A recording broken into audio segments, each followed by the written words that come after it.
ሰላም እንዴት ናችሁ? ኤስዲ እንግሊዝኛ ቋንቋ ለጀማሪዎች ቀን 34 ላይ ዛሬ ተገናኝተናል። በዛሬው ትምህርታችን ደግሞ ትናንትና እንደነገርኳችሁ ኳንቲፋየር የሚለውን እንመለከታለን ማለት ነው።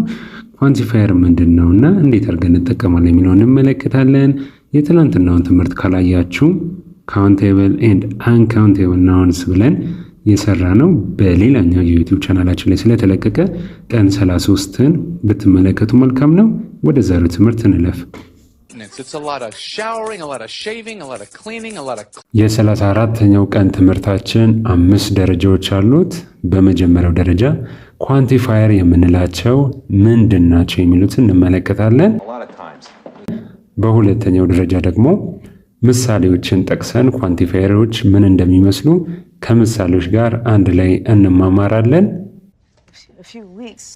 በደረጃ 3 ደግሞ ካውንቴብል ናውንስ የምንላቸው በትናንትናው ቀን የተማርናቸው ትምህርቶች ሊቆጠሩ የሚችሉ ስሞች ናቸው። እነሱ ከኳንቲፋየሮች ጋር እንዴት እናያቸዋለን የሚለውን ተማምረን በደረጃ 4 ደግሞ አንካውንቴብል ናውንስ የምንላቸው ሊቆጠሩ የማይችሉ ስሞች ከኳንቲፋየር ጋር እንዴት አድርገን መጠቀም እንደምንችል እንገመግማለን።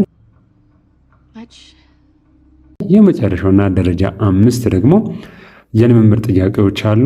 እነዛን ጠይቃችኋለሁ፣ እንለማመዳለን።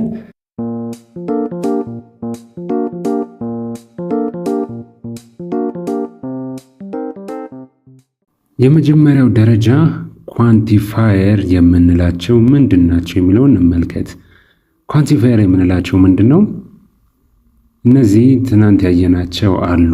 ካውንቴብል ኤንድ አንካውንቴብል ናውንስ ያልናቸው እነዚህ ስሞች የሚቆጠሩ የማይቆጠሩ የሚሆኑ ስሞች እንዲሁም ሌሎችም ብዛት ያላቸውን ነገሮች ለመግለጽ ስንፈልግ ቀድመን የሚጠቁሙን መለኪያዎች ናቸው ማለት ነው። መጠናቸውን የሚጠቁሙን ነው። በደንብ አድርገን በምሳሌ እንመለከታለን። ትንሽ፣ ብዙ፣ መካከለኛ እያለን መጠናቸውን የምንለካበት ነው። ስፔሻሊ ደግሞ ካውንቴብል ኤንድ አንካውንቴብል ናውንስ ያልነውን የትናንትናውን ከላያችሁ ባካችሁ አይታችሁ ትመለሱ መልካም ነው። ግራ እንዳትጋቡ። ያያችሁ ካላችሁ ግን እነዚህን የሚቆጠሩና የማይቆጠሩ ስሞች ጋር የተለያየ መጠንን ለመግለጽ ስንፈልግ የተለያየ መጠንን መግለጫ ነው ያለው። እሱ በቀጣይ ደረጃዎች የምንመለከት ይሆናል። ኳንቲፋየር ግን በጥቅሉ እነዚህ ብዛትን፣ መጠንን የሚጠቁሙን ቃላቶች ናቸው ማለት ነው። ብዛትንና መጠንን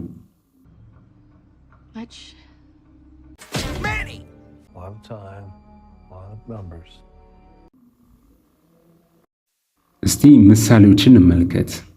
ሁልጊዜም ከሁለቱ ማለፍ የለብንም። ካውንቴብል ናውንስ፣ አንካውንቴብል ናውንስ፣ የሚቆጠሩ ስሞች፣ የማይቆጠሩ ስሞች። የሚቆጠሩ ስሞች ብለን ትላንት አይተን ነበር። 1 2 3 እያልን የምንቆጥራቸው ናቸው። የማይቆጠሩ ደግሞ ለምሳሌ ውሃን ልንቆጥረው አንችልም። ውሃ መለኪያ አለው። የሃይላንድ ውሃ፣ የጄሪካን ውሃ እያላችሁ መለኪያውን ልትናገሩ ትችላላችሁ እንጂ ውሃን ግን 1 2 እያላችሁ መቁጠር አትችሉም። ልክ እንደዚሁ መረጃን መቁጠር አትችሉም። ኢንፎርሜሽንን፣ ሩዝን፣ ራይስ እሱን መቁጠር አትችሉም። ሹገር፣ ስኳርን መቁጠር አትችሉም። በመለኪያ ልትቆጥሩ ትችላላችሁ። ኪሎ ምናምን እያላችሁ ልትቆጥሩ ትችላላችሁ። ነገር ግን እነዚህ በጥቅሉ የማይቆጠሩ ናቸው ማለት ነው። ስለዚህ ከሁለቱ ጋር ስንጠቀም ኳንቲፋየር በተለያየ አይነት መንገድ ኢንዲኬት እያደረጉ ይመጣሉ። ለምሳሌ ሰም ሁለቱም ጋር ይመጣል። ሰም ማለት የተወሰነ ነው። ለምሳሌ ሰም አፕልስ የተወሰኑ ፖሞች እያለን ነው። የተወሰኑ አፕሎች እያለን ነው።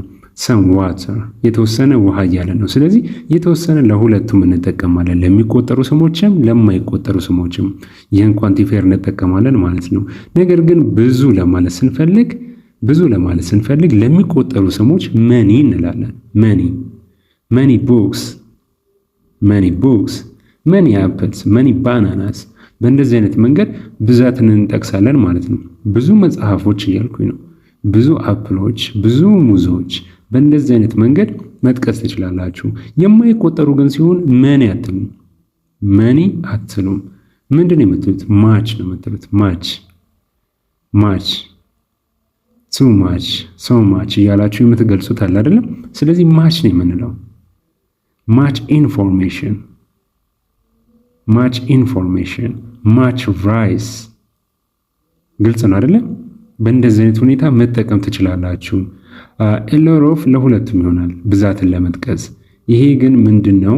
እዚህ ጋር እንዳትሳሳቱ። ኤሎሮፍ ራይቲንግ ላይ ብዙ ጊዜ አይመከርም። ምክንያቱም ኢንፎርማል ነው፣ በንግግር የተለመደ እንጂ በጽሁፍ ላይ የተለመደ አይደለም። ፎርማል ሲሆን መደበኛ ሲሆን የምትጠቀሙት መኒ ለካውንቴብል፣ ማችን ደግሞ ለአንካውንቴብል ናውንስ ነው ማለት። ለሚቆጠሩ መኒ እያላችሁ ነው፣ ለማይቆጠሩ ደግሞ ማች እያላችሁ ነው። በነገራችን ላይ አሁን ላይ ስትማሩ ሀሳቡ ኮንሴፕቱ ለመያዝ ሞክሩ። ቀጣይ በደንብ አድርገን እየተዘጋጀንበት ያለ ነው የንግግር ልምምድ አለ። እነዚህ የንግግር ልምምዶች ሙሉ ለሙሉ በእንግሊዝኛ ይሆናሉ። በአማርኛም ደግሞ በጽሁፈት ልናቀርብላችሁ አስበናል። በጣም ቆንጆ ነው የሚሆነው። በሱ ላይ በደንብ አድርገን ነው የምንለማመደው።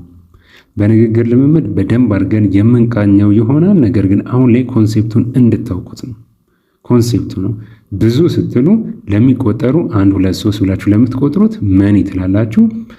እንዲሁም ደግሞ ለማይቆጠሩ ሲሆን ደግሞ ብዙ ለማለት ማች ትላላችሁ ማለት ነው። ትንሽ ለማለትስ? ትንሽ ለማለት ፊው ነው የምትሉት። ፊው ለሚቆጠሩ ፊው ፊው ባናና ትንሽ እያላችሁ ነው።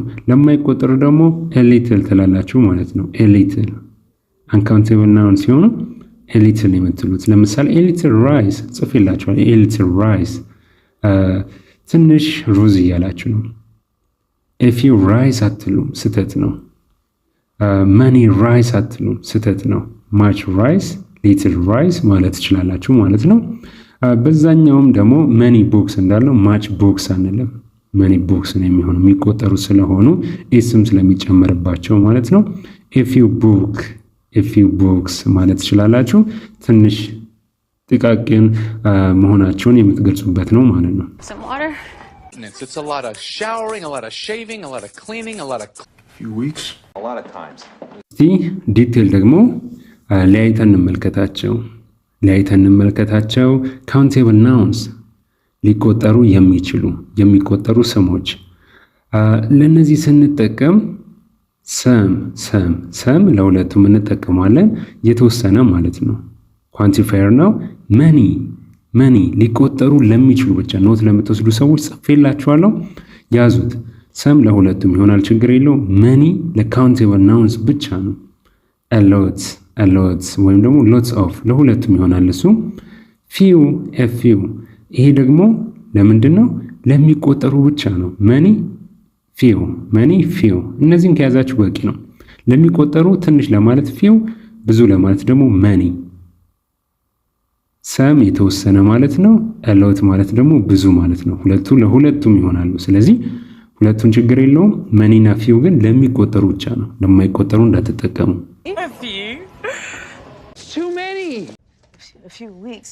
ደረጃ 4 ሊቆጠሩ ከማይችሉ ስሞች ጋር ደግሞ ኳንቲፋየርን ስንጠቀም እነማንን እንጠቀማለን? ቅድም እንዳየነው ሰም ለሁለቱም ይሆናል። ሎት ለሁለቱም ይሆናል። ኤኒ ትጠቀማላችሁ። ኤኒ ማንኛውም ማለት ነው። ማች ብዙ ለማለት ማች የሚለውን ትጠቀማላችሁ። ኤሊትል ትንሽ መሆኑን ኤሊትል። ኤፊው አትሉ። ኤፊው ለሚቆጠር ነው። ኤሊትል ደግሞ ለማይቆጠር ነው። መኒ ለሚቆጠር ነው። ማች ደግሞ ለማይቆጠር ነው። ከዚህም በኋላ በልምምዶች ስለምናየው ችግር የለውም። ኮንሴፕቱን ግን ያዙት። ለማይቆጠሩ አንካውንቴብል ናውንስ ማች ብዙ፣ ኤሊትል ትንሽ። ለሚቆጠሩ ካውንቴብል ናውንስ ኤፊው ትንሽ፣ መኒ ብዙ። ማች ለማይቆጠሩ፣ መኒ ለሚቆጠሩ፣ ኤፊው ለሚቆጠሩ፣ ኤሊትል ለማይቆጠሩ እንጠቀማለን ማለት ነው።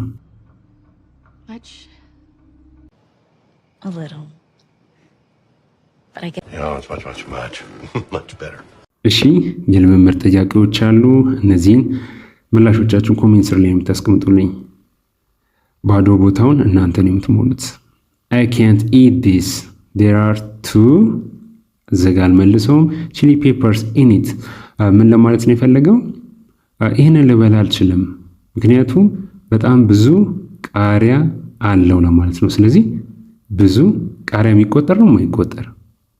ስለዚህ ብዙ ብላችሁ ታስቀምጡልኛላችሁ። ብዙ ለሚቆጠሩም ለማይቆጠሩም ስላየ ነው። ይሄንን እናንተን የምትሰሩት።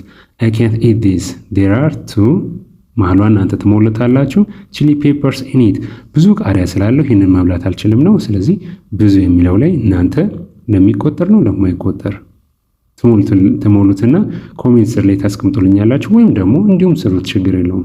ዋናው መለማመዳችሁ ነው። we have so blank sugar ትንሽም ብዙ ማለት ትችላላችሁ፣ ልምምዳችሁ ስለሆነ የሚፈለገው። ነገር ግን እኔ ለማለት የፈለግኩት ብዙ ስኳር አለን ለማለት ነው። እናንተ ብዙ የሚለውን እስቲ ለዚህኛውስ የሚቆጠር ነው የማይቆጠር? እኔ ብዙ አልኩት እንጂ ትንሽም ብላችሁ መክተት ትችላላችሁ። ዋናው ልምምድ ስለሆነ ማለት ነው። የመጀመሪያው የሚቆጠር ነው የማይቆጠር የምንጨምረው? a few ነው ወይስ a little ወይስ much ወይስ many? ለሁለቱም የሚሆኑ አሉ። lots of a lot of እንዳትጠቀሙ። እነዚህ lots of እና a lot of እንዳትጠቀሙ። many እና muchን ከሁለቱ የቱ ጋር ታስገቡታላችሁ? እንደውም ቀለል ሳደርግላችሁ ሁለቱ ናቸው። መኒ አንደኛው ቦታ ላይ፣ ማች ሌላኛው ቦታ ላይ ነው የሚገባው። የቱ ጋር የቱ ይገባል የሚለውን እናንተ ኮሜንት ስር ላይ ታስቀምጡልኛላችሁ። ካን አይ ሃቭ ብላንክ ባተር ፕሊዝ? ቅቤ ላገኝ እችላለሁ ብላችሁ እየጠየቃችሁ ነው። እና እዚህ ውስጥ ደግሞ ብዙ የሚለውን እንጨምሩልኝ እፈልጋለሁ። ብዙ ቅቤ ላገኝ እችላለሁ። ስለዚህ ወይም ደግሞ ትንሽ አድርጉት። ብዙ በቅድሙ ስለሰራ ነው። ትንሽ ቅቤ ላገኝ እችላለሁ ብላችሁ የትኛውን ነው? ኤፊው ነው ኤሊትል? እሱን እናንተ ትመልሱልኛላችሁ። ሺ ሃዝ ብላንክ ፍሬንድስ። እናንተ ባዶ ቦታውን ትመልሱልኛላችሁ ማለት ነው። ብዙ ጓደኞች አሏት ወይም ደግሞ ትንሽ ጓደኞች አሏት። ብቻ እናንተ ክፍቱን ቦታ ሙሉት። ከሀዝ ቀጥሎ እስቲ ሶ እናድርገው፣ በመልካም እናድርገው። ሺ ሃዝ ሶ ብላንክ ፍሬንድስ። ሺ ሃዝ ሶ ብላንክ ፍሬንድስ። ብዙ ጓደኞች አሏት ወይም ደግሞ ትንሽ ጓደኞች አሏት ማለት ትችላላችሁ። ሶ ሲሆን መልካም መሆኑን እየገለጻችሁ ነው። ቱ ሲሆን ደግሞ እናንተ ያልፈልጋችሁት ነገር መሆኑን እየገለጻችሁ ነው። ስለዚህ ጥሩ ከሆነ ሶ፣ ጥሩ ካልሆነ ቱን ከፊት ማስቀደም ትችላላችሁ። ችግር የለውም። እናንተ ጥቂት ከሆነ ትንሽ ከሆነ የትኛውን ፊው ሊትል ኦር ማች መኒ የትኛው ትጨምራላችሁ? እሱን ኮሜንት ስር ላይ ማየው ይሆናል፣ ወይም ደግሞ ሞክሩ። ምናልባት ኮሜንት ስር ላይ መጻፍ የሚከብዳችሁ ሰዎች ካላችሁ ሞክሩ ራሳችሁ። የዛሬው ትምህርታችን ይህን ይመስል ነበር። ቀጣይ በሌሎች ትምህርቶች እንገናኛለን። እስከዛው መልካም ጊዜ ለሁላችሁ።